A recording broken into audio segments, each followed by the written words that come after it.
Welcome to Hanging Out with Robert, that's me. This video contains things that I tinker with throughout the day. For step-by-step detailed instructions of those tasks, you can click on the links in the comment section below. I plan on leaving this video accessible for about 30 days. After that, you can view it through my Patreon account. This video also has tips and tricks that I've learned over the years. So, thank you very much for watching. Wow, this guy's got 10 cars. Kicking off the day, dealing with the VA, trying to renew my heart medication. Spent a little bit of time just now, figured out I am at the wrong location. So I'm headed downtown Baltimore. Hopefully they got the pharmacy there to help me renew my medication so I can start tinkering today. Let's keep it moving. Progress, people. Kicking off the tinker day. 04 XC70. Gonna do some suspension work, brake work, parking brake work, drivetrain, check some stuff out. So I'm opening up this door here, even though the dogs are going to see me and probably harass the crap out of me. But I'm gonna get started, get more light in here with the door open. When I'm driving down the street, this thing gets up to about 35 miles an hour. It starts jerking back and forth pretty violently. It's like the back end's falling out, but I really think it's coming from the front end. So I'm going to replace the front end. The back's been lowered. Got everything there to lower the front. And I've got some anti-sway bar links and a couple other things. So I'm going to reach under the car and see if I could spin the drive shaft. He said the all-wheel drive's not working. The most common thing is for the angle gear coupling that connects the angle gear and the transmission to be stripped out. So I'm gonna get under the car, try to spin that shaft by hand, and if it turns, that tells me that coupling is stripped out.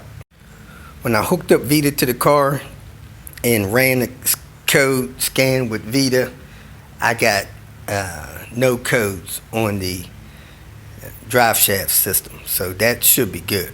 Probably the coupling is tore up. All four wheels are still on the ground. I jacked it up enough for me to crawl under here. You crawl under here and the shaft is above the exhaust, but if you could reach your hand up there and turn the shaft when the car's sitting on the ground, it's stripped out. So that's what we got here. Collar stripped out. All wheels are on the ground and I could turn the shaft so the collar's stripped out on the shaft. And our sway bar kit, man. Front and back. So we're going to do that. We got timing belt parts. We're going to town on this thing. So I got it up on jack stands. I'm going to go ahead and pull the wheels off and work on the suspension and then lower the subframe, get the anti-sway bar stuff out of there and go from there. Pull the wheels off. I see there's some kind of hub-centric ring on here. It's plastic, so gotta be careful not to break that. Get that out of the way if you're gonna be pulling the rotors off. I know I'm gonna be doing it on the back, not sure about the front, so make sure you protect those, don't break them unless you got a set to replace them. So there it is on the back. I gotta get that off of there without destroying it. Go ahead and do this parking brake stuff first, since that's probably gonna be the least dirtiest job, and I gotta do stuff on the interior. I don't wanna get too dirty, then have to go on the interior. So I took the wheel off. I'm great, take the caliper off. Then I'm gonna take the rotor off. I took the hub-centric ring off. Then I'm gonna see what's left behind there with the cable. Jose was right. There is not much left. Evidence of the parking brake system in here. Man, I don't even see the brackets where I could reattach this stuff. Yeah, I even need the dust shields because the stuff is even busted off the dust shield. this is not happening here. I don't even know if I can get this dust shield off. I'm gonna try to get this dust shield off, but there's stuff that's part of the dust shield that the parking brake system hooks onto. All that stuff is torn out. So let me see if I can get this dust shield off and see how that goes. Man, this doesn't even feel smooth. You might need a hub here.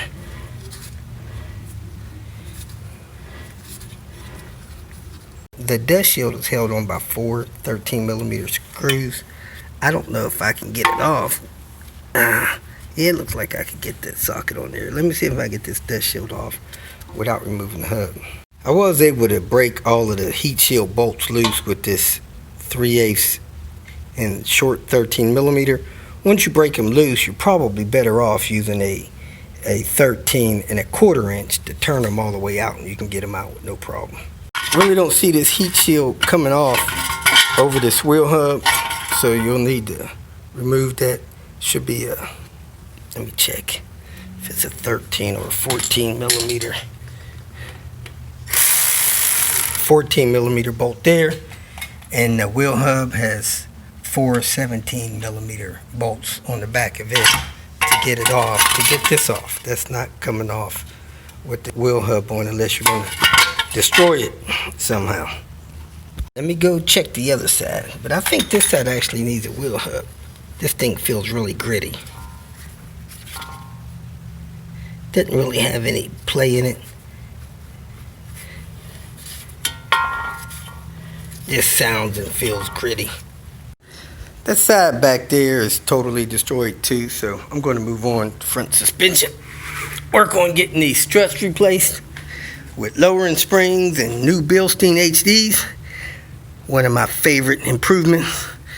So I'm going to take this sway bar end link loose. I'm going to take these 2 bolts loose from the strut to the knuckle.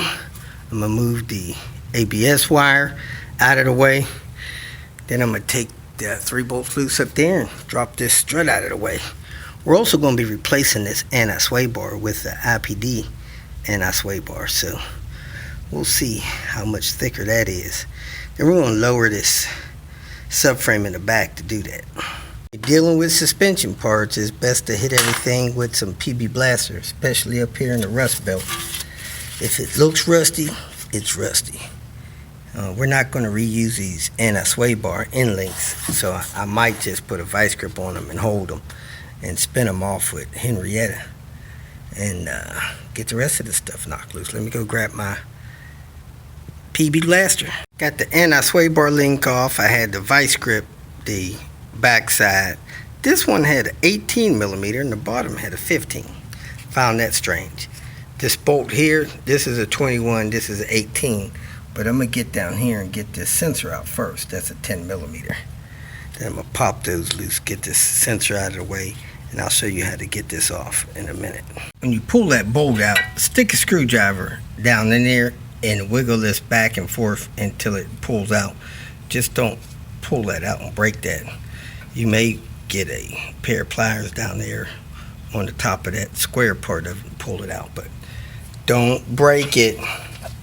You don't want to replace it. All right, now I'm going to get these other 2 bolts out of here after I get my 10 out of that hole with a magnet. I use my magnet to start that screw back in the hole so I don't lose it. I pulled the wire out of there, tucked it back over there on the control arm subframe, but even with that, I'm planning on lowering that subframe, so be careful what you do with this sensor. Just don't break it. Now I'm going to put a breaker bar on that, Henrietta on this side, pull those 2 bolts out. iPd lowering springs and Bilstein HD B6 struts. This thing is ready to rock and roll. iPd spring seats, everything's new. Next we're going to lower the subframe so we can get this sway bar out of here. I'm going to loosen the front, probably about 5 turns. Then I'm going to take the back all the way out and put a jack stand or something under it so it only comes down so far. I don't want that thing coming down too far, messing anything up. drive shaft or exhaust, nothing like that. We're also going to put on the exhaust downpipe. Got a new one of those. Get this anti-sway bar out. Pulling this little guard here for 12 millimeters. We're going to pull those two 14 millimeters out of that bracket to see if we can maneuver the anti-sway bar out. That way, got to make sure you don't mess up any lines or anything, vacuum lines or anything. I took that little shield off, but I didn't take that bracket loose from the subframe yet. I got the two bolts out from the driver's side of the anti-sway bar. I'm going to get the two bolts loose on the other side, and I'm going to see what else it'll take to get this bar out. Got the steering rack loose, 4 nuts, 1 bolt. I'm going to try to pry that up and slide this bar under that way. I don't know if that's going to work, but that's what I'm going to try to do. This bar is kind of long. iPd bar versus the stock bar in this cross country. Man, that iPd bar feels like it's twice the weight. That thing there, yeah, at least twice the weight. May not be a lot thicker, but it's a lot heavier still. If you feel that this information was useful, please like it and share it with your social media friends. You can subscribe to my channel so that you will get notifications of future videos that I post. You can follow me on Twitter, and if you need to contact me directly, please visit my website. And if you have any questions, leave them below, and someone or myself will reply to them. Again, thank you very much for watching.